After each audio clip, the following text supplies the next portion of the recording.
Cadangan Najib pandang ke Borneo akan manfaatkan Malaysia. Benar atau tidak? Jika benar, sayangnya lebuh raya Pen Borneo pun seakan hidup segan mati tak mau ketika lebuh raya di Kalimantan sudah siap membelah belantara.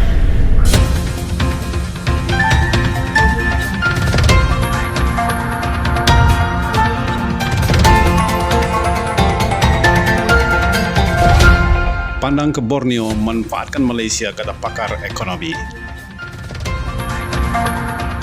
Mari kita bahas bersama dalam channel Jagat Raya News. Dalam perbahasan Belanjawan 2021, Najib mencadangkan agar kerajaan melihat dan memperhalusi peri pentingnya dasar pandang ke Borneo. Berikutan cadangan Najib tersebut, pakar ekonomi lantas merespon dengan hujah dari lembah fikiran mereka yang entah kenapa tiba-tiba berdengung. Hanya ketika seorang ahli politik telah bersuara, maka mereka juga bersetuju agar kerajaan mewujudkan plan strategik atau visi pandang ke Borneo. Malah secara ideologinya, kemanfaatan dasar pandang ke Borneo oleh Sabah dan Sarawak, bahkan Malaysia secara keseluruhannya, hanya diwacanakan hari ini, ketika ini. Kenapa tidak 10 tahun lalu misalnya ketika Indonesia sudah membangunkan kota-kota mereka di Kalimantan? Dukungan terhadap dasar ini oleh Firdausi Sufyan University Teknologi Mara misalnya, beliau berkata negara akan mendapat banyak kebaikan daripada pelaksanaan cadangan itu, terutamanya dengan pemindahan ibu negara Indonesia daripada Jakarta ke Kalimantan. Sudah tiba masanya kita menyusun semula plan ekonomi kita karena kita sekarang dalam proses pemulihan dan memperkasakan semula ekonomi. Menyusun semula itu maksudnya antara Malaysia yaitu Sabah dan Sarawak dengan Kalimantan, yaitu meningkatkan lagi perdagangan kita dengan Indonesia khususnya di Kalimantan.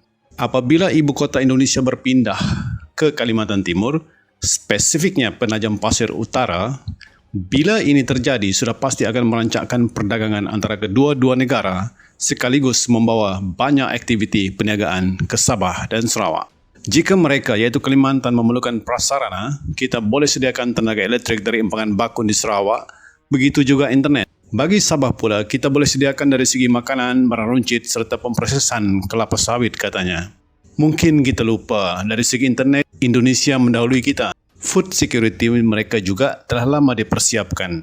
Beliau menambah, walaupun pemindahan ibu negara Indonesia itu belum berlaku secara total, persefahaman kerajaan dengan kerajaan G2G antara Malaysia dan Indonesia perlu dimulakan untuk memastikan perdagangan dua hala berjalan lancar.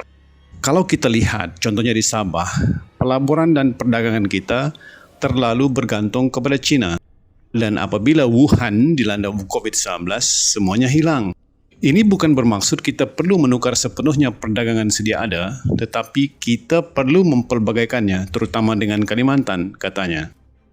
Sementara itu, pakar ekonomi dan fellow di Academy Science Malaysia, Adeline Burma berkata, sudah tiba masanya kerajaan melaksanakan model ekonomi yang mengutamakan keseimbangan antara Sabah, Sarawak serta Semenanjung. Saya setuju dengan pandangan Najib, kerana kita memerlukan anjakan paradigma. Bagi saya, transformasi ekonomi, model ekonomi Malaysia pasca COVID-19 serta model ekonomi yang mengutarakan keseimbangan serta merapatkan jurang antara tiga wilayah ini, Sabah, Sarawak dan Semenanjung. Selain itu, keseimbangan ekonomi juga perlu berlaku di Sabah dan Sarawak, yaitu antara kawasan bandaraya, bandar, luar bandar dan juga pedalaman di kedua-dua negeri yang masih jauh ketinggalan dari Semenanjung.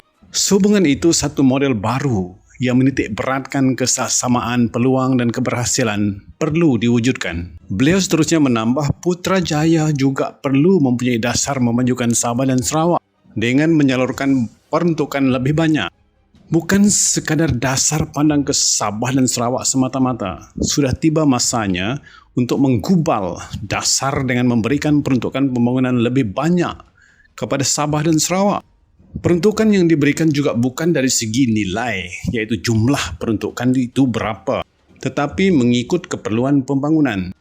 Respon ahli akademik tersebut adalah berdasarkan kepada ucapan Najib ketika membahaskan Belanjawan 2021 di Dewan Rakyat, di mana beliau mencadangkan agar visi atau plan pandang ke Borneo dilaksanakan kerana Sabah dan Sarawak kaya dengan sumber semula jadi serta mempunyai lokasi yang strategik. Najib turut menegaskan bahawa adalah tidak masuk akal jika kita menggalakkan syarikat-syarikat dari Malaysia untuk melabur ke luar negara tanpa memberi peluang mereka melabur di Sabah dan Sarawak yang penuh dengan potensi, katanya. Pendek kata, Najib percaya langkah itu boleh menjadi pemangkin kepada pertumbuhan ekonomi seluruh negara bagi jangka sederhana dan panjang. Persoalannya, kenapa baru sekarang?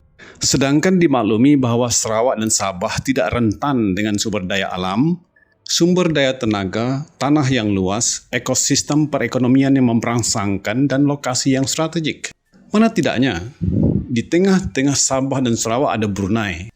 Di sebelah selatan ada Kalimantan yang selama ini memang membangun secara konsisten dengan kepadatan penduduk yang sentiasa meningkat, seperti Pontianak, Banjarmasin, Samarinda, Balikpapan, Palangkaraya, Tarakan, Banjarbaru, Singkawang, Bontang dan Tanjung Selor. Ditambah nantinya pemusatan urusan pentadbiran negara di Indonesia, yaitu di Penajam Pasir Utara, Kalimantan Timur.